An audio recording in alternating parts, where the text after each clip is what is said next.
What is a tongue thrust swallow, tongue tie, and tongue therapy? A tongue thrust swallow is also known as an infantile swallow, reverse swallow, or immature swallow, and it is an oral facial myofunctional disorder. It's a pattern of swallowing where the tongue pushes forward against the teeth instead of up on the roof of the mouth. A tongue thrust swallow is a common swallowing pattern in infants, but most children outgrow it by the age of 6 or 7. However, in some cases, tongue thrust swallow may persist into adulthood, leading to ongoing dental problems, speech difficulties, sleep difficulties, and behavioral issues. Oral habits like prolonged pacifier use, finger sucking, thumb sucking, sucking in your cheeks, sucking on your lips or your tongue, can all cause the teeth to shift or the front teeth to move in a forward position, both the top or the bottom position, leading to misaligned teeth. When the tongue pushes forward into the open space that was created from those habits. Dental problems known as an overbite or an open bite are things that need to be corrected with braces then, but if you do not correct the habit, the braces will probably end up relapsing. Tethered tissues, like a tongue tie, may also be a concern. A tongue tie is when the tissue or the frenum underneath the tongue, a little band of tissue, is tethered tight, and you can't lift your tongue to touch the roof of your mouth. Most people should be able to open really wide and lift their tongue without having to close and touch the roof of their mouth. If they cannot, then they have a tethered tissue. There's different classes. Some people can't even stick their tongue out. Some people, the floor of their mouth lifts, or they make compensations with their chin, their neck, and their jaw, which is why they have pain in their jaw or their shoulders and neck, because they don't even know it. It goes unnoticed, or it doesn't even get checked in infancy. So if a mom has a hard time nursing, or the baby has a hard time latching, or it's painful, it's a lot of time because if it's a tethered tissue, they either have a lip tie or a tongue tie. So if you look at those things, the first couple of days the baby is born, it's easy to treat it then. This shows a release on an infant. You can see it took seconds and there was no bleeding. It's recommended you do stretches before and after to have more mobility of the tongue, less bleeding, and less chance of reattachment and a better outcome. If it doesn't get treated, it can cause other concerns. When the tongue is tethered, you might not be able to reach the palate to make a good seal, breathe better, causing low tone, low tongue posture, difficulty swallowing, and pushing up against your teeth. When that happens, form follows function. So if your tongue is tethered and you're pushing forward and mouth breathing, it can actually change facial structures as your child grows. So low tongue posture actually can encourage a tongue thrust swallow pattern. So it's important to seek a qualified healthcare professional to determine the best course of treatment for a tongue thrust swallow. If you have had low tone or some of these habits, a lot of times you will have a vaulted palate because your tongue was low, the roof of your mouth goes high. The roof of your mouth is also the floor of your nasal cavity. And when you have a vaulted palate, it makes it harder to breathe. When your tongue is resting on the roof of your mouth, it creates a wider palate. We'll talk about that a little later. But if your palate is more vaulted, you may need an orthodontist to make room for your tongue with a palatal expander, which is a lot easier to do when your child is under the age of 8 to use their growth and development. I've seen kids that have appliance in the roof of their mouth that pokes out to prevent habits like thumbsucking. I don't recommend those because that's opposite of what we want to have happen with our tongue. And if you have that and it's poking so you can't put your thumb in there or your fingers in there and we're poking, obviously your tongue's not going to be able to suction on the roof of their mouth and it's going to create other issues. I am seeing a couple of patients now that had an appliance like that and now they have myofunctional disorders that we're trying to correct. We need to create a suction with your tongue. If not, it can create other myofunctional disorders. You may need a team to help you be able to function, swallow, and breathe better. Ideally, your tongue should rest on the roof of your mouth, creating a suction. Your lips should be together. You should breathe through your nose. And when you swallow, your tongue should go up against the roof of your mouth. If you have difficulty swallowing pills, this might be a sign that you have a myofunctional disorder. This is why so many kids are struggling to breathe, sleep, focus, and have behavioral issues or being diagnosed with ADHD, and why so many adults are wearing CPAP machines.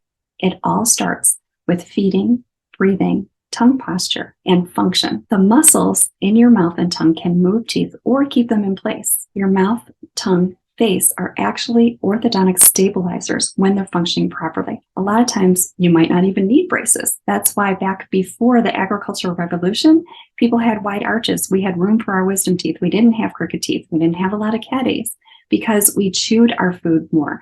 We ate the food off the land. Now we have softer, more processed foods. And that's why we're seeing a lot of these changes 3 generations later. Teeth are ever changing. They can be altered and moved by the muscular influences that happen in your jaws, lips, cheek, and tongue. This is why early intervention is so important because, again, form follows function. So if you're functioning incorrectly, that's going to create these myofunctional disorders and how your face is going to grow and develop. So if you want to create beautiful faces, we need to make sure our tongue and our swallow pattern are correct early in life. Those same forces that we use wearing braces can also be used with your tongue to move your teeth. We swallow 1,200 to 2,000 times a day. If you had a habit and it's created this tongue thrust swallow where your tongue pushes forward, it's a pound of pressure against the teeth each time you swallow, 1,200 to 2,000 times a day, right? So now you can see why, if this is not corrected, you can keep pushing the tongue forward and your orthodontic relapses, or you need to wear braces 2 or 3 times, or facial structures are different. So ideally, the balance of forces between our lips, cheeks, and tongue from the outside is going to what's going to be creating what happens on the inside. Any imbalance affects the growth comfort position of the teeth and jaw. The most significant type of muscular imbalance that affects these facial structures is the tongue thrust swallow or the reverse swallow. If you wear braces and this habit goes untreated, it can become a problem because it can slow down your orthodontic treatment, making you wear braces longer or having them on again. It can shift the teeth again once you take your braces off, or even with the retainer on. It can make it more difficult to close the spaces when you're wearing orthodontics because you keep pushing. And it can be open in the front or it can be open on the sides if your tongue pushes laterally instead of forward. When the muscles of your mouth and face are not in balance, solving orthodontic problems is way more challenging. How do you know if you have a tongue thrust? There are many things that you can look for to determine if you or your child has a tongue thrust swallow. There are usually 4 common symptoms. First, are you tongue-tied? Are you mouth breathing? Having your mouth open at rest is going to make your tongue go forward when you swallow, and you're going to be breathing in more air. If you had a habit, like we talked about earlier, sucking habits, thumb sucking, finger sucking, sucking your cheeks, whether past or present, these are all things that can lead to a lot of these issues. There can also be speech issues, pronouncing T, D, N, L, R's, and S's. Generally, these problems with articulations have to do with the rate and speed that are present when you're talking and what you're doing with your tongue. Even if a child quits the habits, the damage can already be done, and now the tongue is already moving into that space, which is why the structures still remain open and you need orthodontics. And when you wear braces, if you haven't corrected it, the tongue is still pushing those forces on the teeth. So you can see how it's just a big circle. And it's an excellent sign that you have an oral myofunctional disorder, a tongue thrust, or a tongue tie. So how do you treat it? Oral myofunctional therapy is a mouthful.